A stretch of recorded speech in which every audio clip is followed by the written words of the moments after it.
চন্দননগর থেকে গোয়াল যাওয়ার পথে পানাগড়ের ১৯ নম্বর জাতীয় সড়কে গাড়ি নিয়ে গাড়িকে ধাওয়া। মহিলা যাত্রীকে কটূক্তি, অভিযুক্তদের গাড়ির ধাক্কায় নিয়ন্ত্রণ হারিয়ে গাড়ি উল্টে মহিলার মৃত্যুর অভিযোগ উঠেছে। সরাসরি এই মুহূর্তে আমাদের সঙ্গে রয়েছেন আমাদের দুই প্রতিনিধি, সরাসরি রয়েছেন, একদিকে রয়েছেন আবির দত্ত, অন্যদিকে রয়েছেন মনোজ বন্দ্যোপাধ্যায়। আবির, তোমার কাছে আসবো যে রাতে এরকম একটা ঘটনা এবং বিশেষ করে এই প্রশ্ন তো তুলে দিল যে জাতীয় সড়কে এরকম একটা ঘটনা ঘটছে, এক মহিলা কাজে বেরিয়েছেন এবং সেখানে তাকে ধাওয়া করা হলো এবং গাড়ির ধাক্কায় তার মৃত্যু পর্যন্ত হলো। মহিলাদের নিরাপত্তা কোথায়? যে ঘটনা ঘটেছে তদন্ত এই মুহূর্তে কোন জায়গায় দাঁড়িয়ে রয়েছে? এবং তার থেকেও বড় প্রশ্ন হচ্ছে শুধুমাত্র 1 মিনিট বা 1 সেকেন্ড বা কয়েক মিনিটের জন্য নয়, প্রায় 19 থেকে 18 কিলোমিটার পথ এইভাবে ধাওয়া করা হয়েছে। যেই অনুযায়ী যা অভিযোগ হচ্ছে সেই অনুযায়ী আমরা এখন দাঁড়িয়ে রয়েছি যে ঘটনাস্থলে, যেখানে এই গাড়িটি নিয়ন্ত্রণ হারিয়ে যায়। এবং যেটা জানা যাচ্ছে যে ঠিক এই ঘটনাস্থল থেকে প্রায় 24 কিলোমিটার দূরত্বে হচ্ছে সেই পেট্রোল পাম্প, যেখান থেকে দেখা যাচ্ছে রাত 12টার সময় ওই গাড়ি করে ওই মহিলা তিনি গাড়িতে তেল ভরিয়ে গয়ার উদ্দেশ্যে যাচ্ছেন এবং তিনি চন্দননগর থেকে আসছিলেন। এবং তারপর ওই পেট্রোল পাম্পে থেকে তিনি পেট্রোল ভরার পর 5 মিনিট থেকে 7 মিনিট দূরত্ব যাওয়ার পর থেকেই তাকে ধাওয়া করা শুরু হয়, এমনটাই অভিযোগ। এবং শুধু ধাওয়া নয়, তাকে কটূক্তিও করতে থাকে সেই উল্টো দিকের গাড়িতে থাকা বা পিছনের গাড়িতে থাকা সাদা রঙের গাড়িতে 5 জন যুবক। এই হচ্ছে সেই জায়গা, যে জায়গার ছবি দেখাচ্ছে শান্তনু দত্ত। এই জায়গা হচ্ছে জাতীয় সড়ক 19 নম্বর জাতীয় সড়ক থেকে একেবারে পাশেই।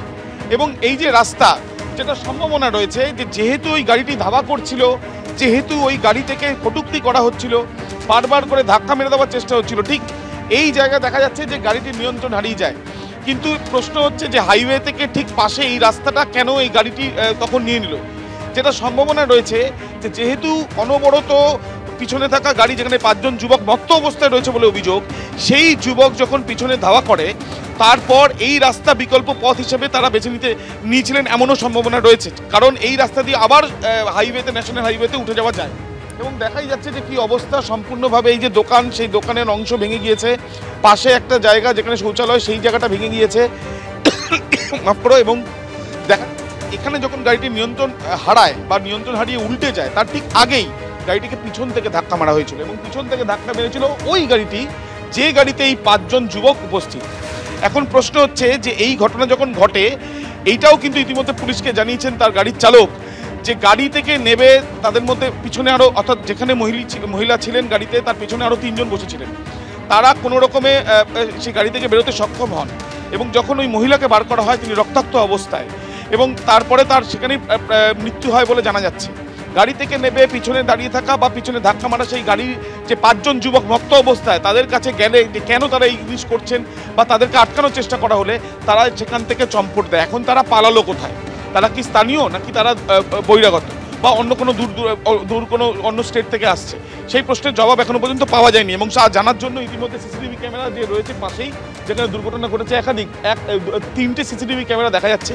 শুধুমাত্র 3টে নয়, তার সঙ্গে সঙ্গে এই অঞ্চলেও বেশ কিছু সিসিটিভি ক্যামেরা এখানে রয়েছে।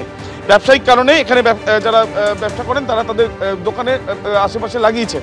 সেই সিসিটিভি ক্যামেরা বা বাড়ির সিসিটিভি ক্যামেরার ছবি দেখে এখনো পর্যন্ত কি পুলিশ জানতে পেরেছে যে এই যে 5 জন যারা এই গাড়ির পেছনে ছিল, যারা মত্ত বলে অভিযোগ, যারা কাজ নামিয়ে প্রায় 18 থেকে 19 কিলোমিটার পথ জুড়ে কটূক্তি করে যাচ্ছেন, ইফটিজিং করে যাচ্ছিলেন, এবং যাদের গাড়ির ধাক্কাতে গাড়িটি নিয়ন্ত্রণ হারিয়ে যায় এবং গয়াতে যাওয়ার কথা থাকলেও ঠিক এই যে জায়গা আমরা দাঁড়িয়ে আছি পানাগড় বাজারের কাছে, এখানে গাড়িটি নিয়ন্ত্রণ হারিয়ে যায় এবং সেখানে মৃত্যু হয় মহিলার। একেবারে ধাওয়া করা হয়, সিনেমার চিত্রনাট্যকেও সম্পূর্ণভাবে কিন্তু এর পিছনে ফেলে দেবে এই পুরো ঘটনা। তার কারণ তুমি আমাদের সঙ্গে